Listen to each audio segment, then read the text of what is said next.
Halo guys, kembali lagi bersama saya Heri, masih di channel IT Kampus HI. Sebelumnya gimana kabar kalian guys? Semoga miningnya baik-baik aja ya, semoga lancar-lancar aja.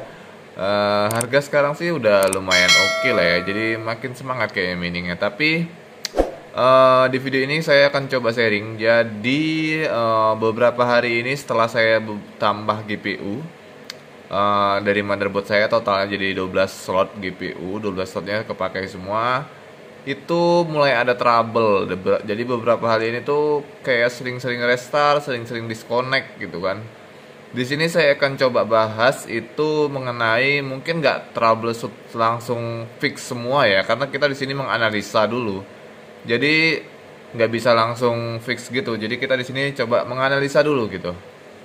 Oke, jadi yang untuk kali ini untuk 9 GPU ya, 9 GPU ini di sini miningnya itu menuju ke rental mining rig rental sorry. Ya, jadi kita koneksi ke sana dulu. Tapi sebenarnya kadang-kadang masalahnya itu kalau kita ngerental itu adalah masalah di servernya. Kadang tuh kalau kita servernya pilih ini kan saya pakai Singapura, API itu Singapura, API 01 itu Singapura. Kadang-kadang di sini juga suka crash gitu. Kalau misalkan crash emang karena servernya, kita ganti ke server yang lain. Itu. Dan kadang-kadang kejadian itu kita nggak bisa monitor, nggak bisa pastiin gitu. Kadang di waktu-waktu tertentu mungkin port server ini tuh sedang down atau mungkin sedang berat gitu kan. Terkait juga kadang yang rental miningnya juga, yang rental itu miningnya kemana gitu. Kadang saya heran juga ketika di rental seseorang gitu tiba-tiba GPU-nya jadi lumayan berat gitu kan. Kadang-kadang ada juga seperti itu. Ya, menurut kalian gimana? Nah, ini dia. Jadi ini di FOS-nya. Jadi bisa kalian lihat ini grafiknya ini nggak bagus ya. Jadi ini menandakan kalau GPU kita nggak sehat. Jadi ini menandakan kalau GPU kita nggak sehat. Jadi nah ini saya baru selesai ini tadi di sini nih selama ini saya ngotak-atik selama di sini. Jadi selama di sini saya ngotak-atik dan baru bisa berjalan sekitar beberapa menit yang lalu. Sebelumnya tuh kayak gini jadi sebelumnya kayak gini juga putusnya jam berapa nih? Lihat tuh jam malam tuh jam 2 putusnya. Gimana coba? Jam 2 saya tidur ini gimana coba? Jam 2 sampai jam berapa nih lihat nih. Jam 3 setengah 4 putus lagi. Terus connect lagi itu sekitar jam 4 ya. Sekitar jam 4-nya. Ini setengah 4, ini jam 4-nya. Jadi jam 4-nya mulai connect lagi sampai siang dan siang ini ada putus lagi, terus sini sampai sini. Ini putus-putus. Sebenarnya yang sini saya udah mulai menemukan settingan yang lancar ya, tapi saya itu pindah jalur listrik. Jadi saya pindahin jalur listrik yang kabelnya lebih bagus gitu kan, karena saya ngerasa kabel sebelumnya itu kurang bagus gitu. Jadi saya ganti kabel listriknya yang lebih bagus. Sekali di booting nggak mau masuk-masuk. Jadi dia errornya seperti ini kurang lebih. Nanti saya tampilin.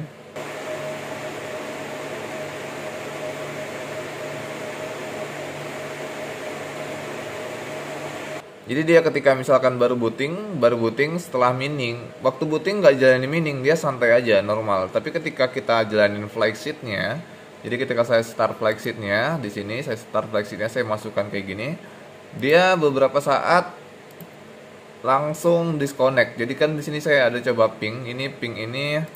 Jadi ini ping IP ini menuju ke mining rig-nya. Jadi ini ke PC miningnya ini IP-nya. IP-nya sini saya setting 172.110.151. Ini adalah IP dari IP lokal ya. IP lokal dari mining rig ini. Nah, sedangkan saya record ini di jaringan yang sama masih, tapi beda PC tentunya. Dan kalau kita kedeteksi di sini itu timeout ataupun unreachable gitu statusnya, artinya itu mining rig-nya udah disconnect dari HFOS-nya. Jadi nggak usah diapa-apain, nggak juga usah ditunggu. Jadi statusnya ketika tadi tuh masalahnya beberapa saat setelah start mining itu di sini langsung dia timeout dan timeout unreachable dan tunggu beberapa saat dia nggak ngerestart ataupun nggak booting kembali. Saya udah coba aktifin fitur watchdog ini, udah aktifin segala macem, tapi tetap aja. Jadi menurut saya masalahnya bukan di FOS-nya ya, tapi masalahnya ada di hardware-nya. Kemungkinan ada di hardware ataupun perangkat-perangkat yang terhubung. Kan di sini saya pakai GPU juga GPU janda semua ya rata-rata ya. Jadi ya settingannya beda-beda. Padahal sebelumnya itu udah aman, udah pernah jalan 3 hari nggak mati-mati, 4 hari, rekor sih 5 hari nggak mati-mati. Cuman nggak sebanyak ini GPU-nya. Ada beberapa GPU baru yang memang itu belum kita tes untuk running stabil, ibaratnya 24 jam kali 7 itu nggak pernah, kali 3 nggak pernah. Terakhir-terakhir itu pokoknya semenjak tambah 12 GPU ini lumayan ada trouble-nya lumayan kompleks, jadi lumayan banyak. Dan di sini kan saya juga miningnya itu gini ya, pakai kombinasi gini ya, kombinasi beberapa miner, kombinasi. eh Ya, kalau kita lihat, coba cek ke mining rignya bagaimana, yuk. Oke, kita udah di dalam ruangan mining rignya. Jadi untuk di sini ini monitor yang terpasang. Jadi ini monitor ini bisa dicek 2, 3. Nah, dia. Jadi yang satu ini mining ETC, yang dua ini NB miner, sama T-Rex ini miningnya ETH. Gitu. Saya pisah ya, pisah. Karena untuk algoritma ETH hash itu sebenarnya kalau Nvidia itu pakai T-Rex enak, pakai Phoenix itu untuk AMD gitu. Kalau NB miner Nvidia enak juga, tapi speednya lumayan turun ya, lumayan turun, nggak setinggi dengan pakai T-Rex. Jadi saya sini pakai T-Rex aja. Oke, masalahnya sebenarnya bukan itu. Jadi kadang-kadang memang ada masalahnya itu versi minernya ya. Jadi kalau kalian sebelumnya itu coba-cobain deh versi minernya, kalau error gitu coba-cobain versi minernya, kalian ganti, kalian turunin gitu kan, versi minernya turunin. Tapi dengan catatan kalian pernah pakai versi miner itu sebelumnya sudah lancar gitu kan. Jadi ketika kalian misalkan habis update, nah itu biasanya habis update tuh ragu-ragu tuh. Jadi kalau misalnya habis update itu kadang-kadang langsung jalan normal, kadang-kadang versi minernya belum tentu fix gitu. Kadang-kadang kayak gitu. Jadi saya sharing aja di sini ya. Habis mengalami beberapa error dan kita coba-coba sih sebenarnya. Oke, jadi di sini update-nya mining rig-nya ini GPU-nya berantakan. GPU-nya masih biasa, Nvidia-nya baru dua ini doang, baru dua ini, si 3070 Ti MSI dan 3060 dari Zotac. Ini Zotacnya lumayan panas ya. Saya nggak begitu rekomen kalau kalian itu panas-panas semua GPU. Jadi kalau panas-panas semua digabungin tentu akan lebih panas banget cuy. Jadi untuk dual fan ini nggak disaranin kalau kalian itu lokasi miningnya itu udah panas gitu. Disaranin 3 fan aja. Ini mungkin kedepannya saya akan coba usahain lagi. Kalau misalkan mau tambah-tambah lagi itu yang 3 fan aja. Karena ruangan ini terus terang ada udah cukup panas, sirkulasinya udah cukup panas, bener udah cukup panas. Walaupun bisa dilihat di sini sebenarnya GPU-nya masih dingin-dingin aja ya, masih cukup adem ya. Semuanya di bawah 60 semua ya. Paling tinggi di sini 52 ya, 52, 53. Tapi ini semuanya pakai fan itu rata-rata di atas 80%. Jadi GPU baru nih, ini baru saya kan langsung geber 80% fan-nya. Dan masih bilang panas. Dan sedangkan ini aja, ini 3 fan sih wajar. 3 fan tuh suhu core-nya 40-an, memorinya aja yang lumayan tinggi ya, 68 di situ. Setelah di oprek thermal pad copper. Thermal copper ya, pasang thermal pad copper. Dan thermal pad tambahan juga. Oke. Yang ini bisa dilihat, yang ini kalian tentu udah tahu, ini ya, ini oprekan lah. Tentu dengan kayak gini lebih adem dibandingkan pakai fan bawaannya. Dan gitulah penampakannya. Kita nggak peduli penampilannya gimana, yang penting ngebut aja miningnya dingin. Oke. Dan ini GPU-nya saya nggak sebutin lah ya. Tapi yang lumayan ada trouble itu sebenarnya ini si Sapphire ini ada error 511 kadang-kadang. Dan si efek ini terbilang panas sekali bosku. Jadi dia ini 470 ini power forwardnya memang paling kecil, tapi panasnya mantap sekali. Jadi dia paling mantap, panasnya paling panas. Ini MSI ini juga cukup panas. Ini 470 ya, 470 juga. Ini tapi yang varian 8GB. Ini udah cukup panas. Bisa dirasa-rasain sini panas. Nah, beda. Kalau tangan di sini lebih dingin, ini lebih dingin, ini dingin. Padahal dempet-dempet.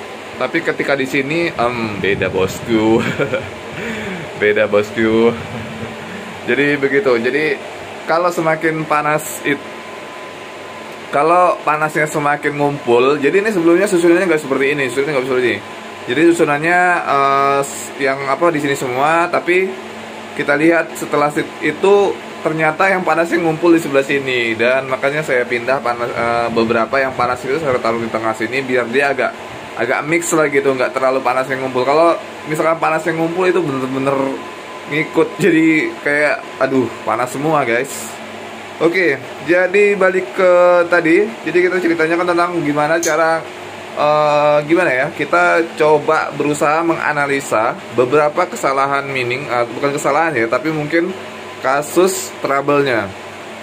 Kan banyak tuh, ada yang trouble 511, ada yang trouble disconnect otomatis, ada yang trouble dia nge-restart gitu. Nah, kalau yang saya alamin itu, kalau nge-restart biasanya itu power supply nggak kuat. Biasanya power supply nggak kuat kalau nge-restart itu. Bisa juga kalau power supply nggak kuat itu hampir mirip seperti yang saya alamin. Jadi dia miningnya jalan, tapi status di FOS-nya itu udah disconnect gitu. Udah disconnect, dan ketika kita ping ke IP mining rig-nya ini itu nggak akan masuk. Karena dia udah nge-crash lagi jadinya. Tapi VGA, motherboard, semuanya itu masih nyala seperti semula. Tapi kalau kita cek di monitornya itu nggak tampil lagi. Nah, seperti itu kalau error. Kalau kemungkinan besar itu adalah PSU-nya, ataupun tapi kalau kayak gitu itu sebenarnya masalahnya bukan hanya PSU aja, bisa kemungkinannya dari motherboardnya ataupun dari overclock si GPU-nya gitu. Jadi kemungkinan ada GPU yang crash. Cuman biasanya kalau GPU yang crash itu dia akan detect di FOS-nya. Jadi status terakhir itu kalian cek di FOS-nya, itu penting. Nanti saya mungkin di video selanjutnya saya akan coba bahas gimana cara ngebaca error di FOS gitu kan. Jadi gimana cara ngebaca error di FOS. Kalau misalkan dia error kayak gini, notifnya kayak gini, jadi kita harus ngapain gitu kan. Kita harus ngapain. Nah, kalau misalkan dia nggak muncul error nih yang seperti saya alamin. Jadi dia nggak muncul error apapun, tiba-tiba disconnect, tiba-tiba apa, itu biasanya ada kemungkinan beberapa. Pertama itu server pool, kalian coba cek server poolnya. Kadang-kadang server pool juga ngaruh, saya pernah ngalamin itu. Server poolnya coba diganti, ataupun ganti aja deh pool yang lain gitu. Kalian coba aja, yang penting kita jalan aja dulu VGA-nya gitu. Terus kemudian kalian cek lagi power supply-nya. Jadi kalau bisa pakai power supply itu yang kasih spare-nya lumayan jauh gitu kan, lumayan banyak jauhnya. Ini saya pakai power supply 2000 watt plus 650 watt ya.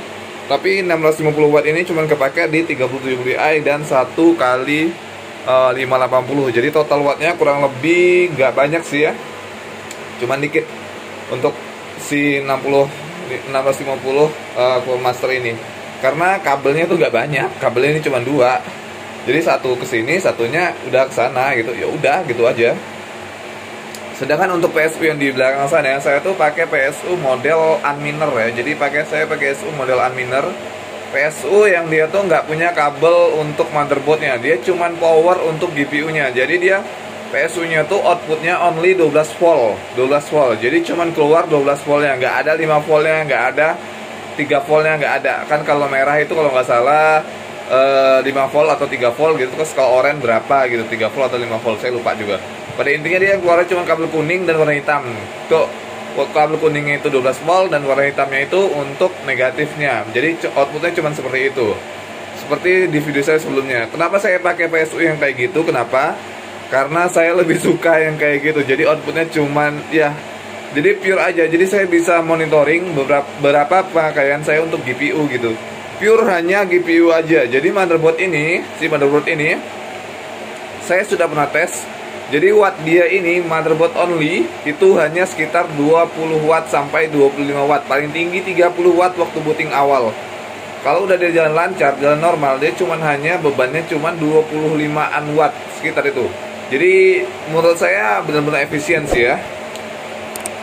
Dan selanjutnya, kalau kalian udah memastikan untuk PSU-nya udah normal, dan saya saranin ya untuk PSU tadi itu kasih spare lah, kasih spare misalkan 2000 watt nih. Kalian harus cuman pakai itu optimalnya 1500 watt aja, maksimal 1600 watt. Jangan kalian pakai untuk lebih. PSU apapun, sertifikasi apapun, saya saranin kalau bisa ya, kalau bisa, karena kita buat jangka panjang, jadi jangan dipakai lebih dari 80%. Walaupun dia sertifikasi 90% kah, apapun kah itu kah, tetap aja karena kita untuk menjaga keawenan dari GPU dari power supply itu tadi. Kalau kalian paksa, emang sih sertifikasi itu udah teruji, tapi yang terujinya tuh pemakaiannya gimana? Teruji itu pemakaian mungkin bebannya hanya 1 kali 24 jam. Sedangkan kita makainya itu gila, pikir aja bos. Jadi kita makainya tuh hampir mungkin 1 bulan full, kalau bisa 1 tahun full, ya pasti beda bebannya. Makanya di sini saya sarankan itu maksimal 80% pemakaian. Jadi kalian kaliin aja berapa power supply kalian, itu pakailah 80%-nya aja. Nah, sebenarnya untuk PSU yang kayak gini itu cara bacanya agak beda lagi. Jadi PSU kayak gini itu ada outputnya, misalkan 12 voltnya totalnya berapa ampere gitu. Nanti video selanjutnya mungkin akan saya lebih detailkan lagi. Intinya pembacaan untuk power supply yang seperti ini sama power supply mode server ataupun unminer yang di sana itu beda untuk membacain berapa persennya yang bisa kita pakai gitu. Karena kalau kalian misalkan pakai ini kan 650 watt nih, 650 watt ini nggak kelihatan, mungkin di sini kelihatan. Oke, sorry, 600 ya. Intinya ini 600 watt.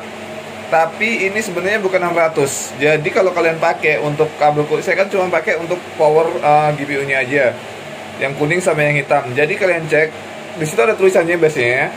Jadi yang 12 volt plus 12 V plus itu berapa ampere? Kalian kaliin aja. Nanti ngalinya gini, 12 volt kali dia berapa ampere? Misalkan dia tuh 12 volt kali misalkan 10 ampere gitu, kalian kali aja berarti 120 gitu, kayak gitu.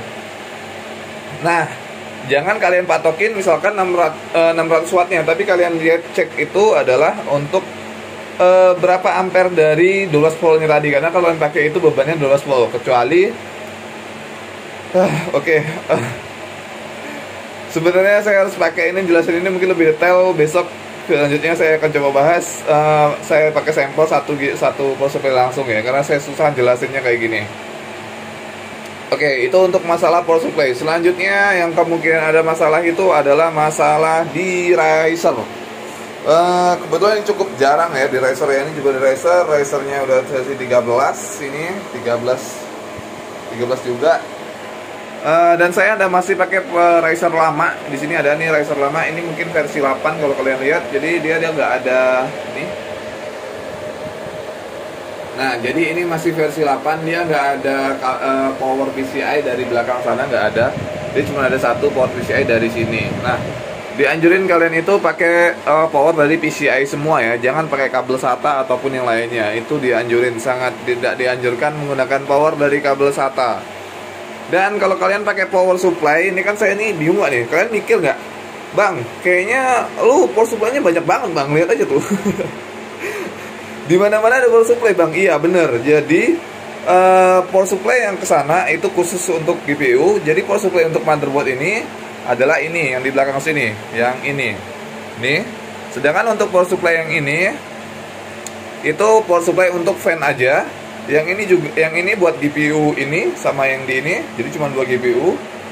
Dengan yang di sana juga, yang ini juga untuk fan aja. Jadi saya pakai power supply berapa ini buat? Karena saya mau, kalau misalkan buat GPU-nya mau saya totalin itu berapa konsumsi dayanya, saya mau hitung. Terus kalau untuk fan-fannya ini semua itu berapa? Makanya saya pisah gitu. Saya pasangin berarti satu-satu, pasangin smart lock satu-satu. Jadi untuk ngecek. Nah itu dia untuk risernya. Jadi memang sih ya cukup kompleks ya. Karena kalau kalian semakin banyak akan semakin kompleks lagi. Dan masalahnya nggak tahu. Kadang-kadang masalah settingan sedikit ya gitulah. Oke guys, sekian untuk curhat kali ini, berbagi sharing kali ini, bagaimana cara menganalisa error-error di FOS itu kan, error-error di mining kalian, bagaimana cara menganalisanya. Dan kemudian kedepannya saya akan coba ngebahas mungkin lebih detail lagi tentang power supply ya, karena banyak yang nanya juga power supply itu kayaknya bermacam-macam, dan banyak yang bertanya, bang pakai kabel SATA yang ini aman-aman aja bang, gini-gini aman-aman aja. Oke. Saya bingung yang seperti itu ya. Jadi saya itu menyarankan yang terbaik. Kalau kalian cari mudah, cari simpel, ya itu semua ada resikonya. Oke. Oke, ini udah panjang banget videonya. Makasih buat kalian udah nonton. Makasih, dukung terus channel ini. Mudah-mudahan saya akan coba bisa ngebahas lebih banyak lagi tentang mining ini. Tentunya masalah waktu di sini dan masalah kesehatan juga. Beberapa hari itu mulai down dan karena emang padat banget. Karena saya kuliah juga, masih kuliah. Alhamdulillah ini lagi lanjut untuk magister. Doain aja mudah-mudahan tahun depan itu bisa, amin, bisa selesai tesisnya. Dan ya, kalau udah selesai saya bisa bahas tentang mining rig ini lebih santai lagi, lebih banyak lagi gitu. Saya lebih fokusin waktu saya buat mining rig ini gitu kan. Kalau tesis saya udah selesai, makanya doain aja ya. Oke, terima kasih buat kalian semuanya. Gitu aja, sampai bertemu di next video. Bye bye. Assalamualaikum warahmatullahi wabarakatuh.